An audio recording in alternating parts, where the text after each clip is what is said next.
Teman-teman semuanya, selamat berjumpa kembali pada acara Bulan Sastra Indonesia Modern. Sebagian besar para sastrawan, seniman sepakat bahwa bulan sastra jatuh pada bulan April dengan ditandai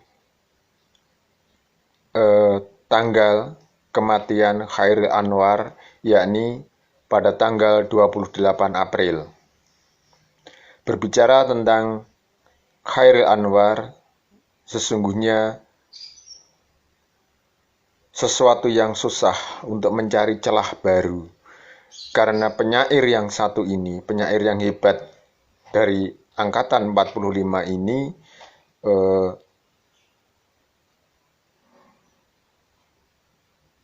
luar biasa banyak dibahas, dibicarakan, dianalisis oleh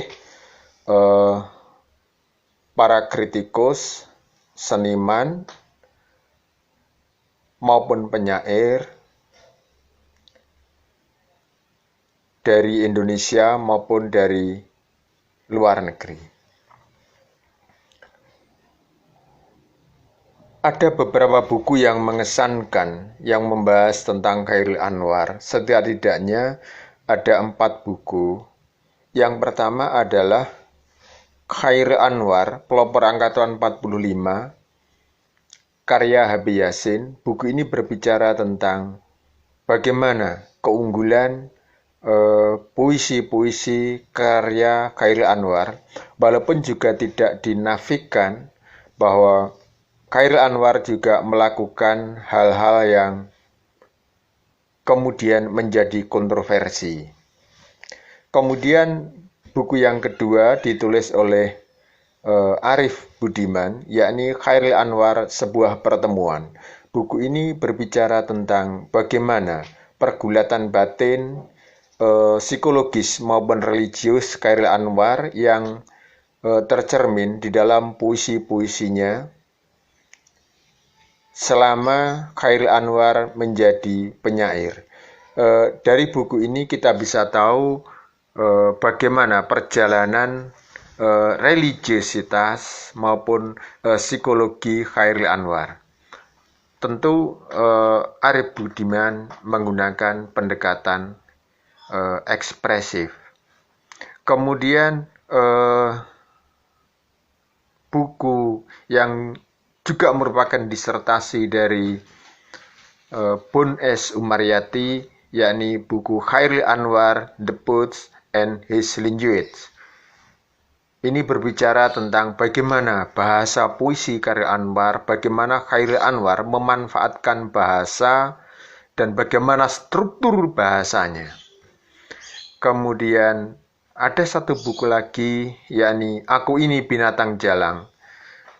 Ini merupakan kumpulan puisi dari Chairil Anwar yang cukup lengkap dan memungkinkan kita untuk mengkaji puisi-puisi Chairil Anwar dari sisi filologis.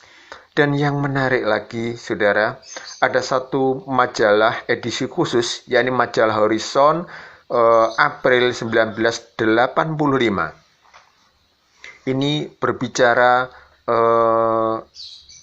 banyak berbicara tentang Chairil Anwar behind skin. Jadi kehidupan Chairil Anwar yang tidak banyak diketahui oleh masyarakat.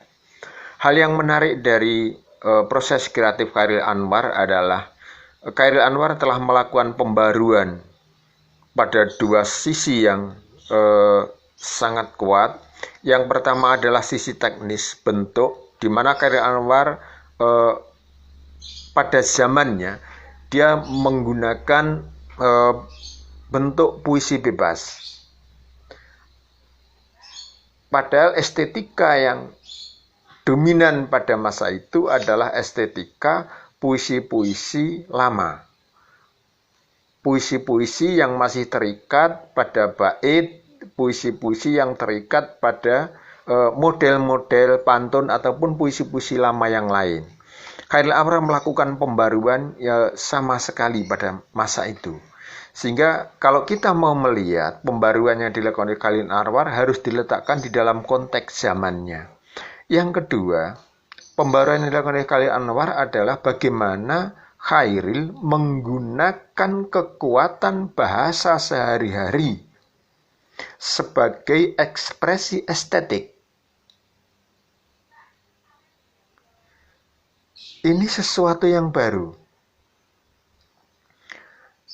Dan hal ini sesuai dengan kredo puisi Khairil Anwar, yang kalau kita bandingkan dengan Sutarji Qasembahri, Khairil Anwar kemudian berada di dalam posisi yang berbeda. Puisi-puisi Khairil Anwar sesuai dengan kredonya, dia menyatakan bahwa ketika seseorang menulis puisi, maka dia harus mencari betul, dia harus menggali kata sampai ke akar-akarnya, sampai ke intinya. Artinya bahwa Khairil Anwar mementingkan bagaimana makna kata-kata yang digunakan di dalam puisinya. Ini yang utama bagi Khairil Anwar. Konsekuensi dari itu, bahwa kemudian Khairil Anwar seringkali mengubah kata-kata tertentu dari puisinya. Untuk apa? Tujuannya adalah untuk mencapai makna yang tepat, yang dalam, sesuai dengan yang diinginkan oleh Khairil. Silakan untuk kredo Khairil Anwar Anda baca di dalam buku Khairil Anwar Pelopor Angkatan 45. Coba Anda bandingkan kredo ini dengan kredonya atau kredo puisi dari Sutarji Qasembahri. Jadi Sutarji mementingkan pada ekspresi bahasa, sedangkan Khairil Anwar menekankan pada makna kata. Demikian, terima kasih.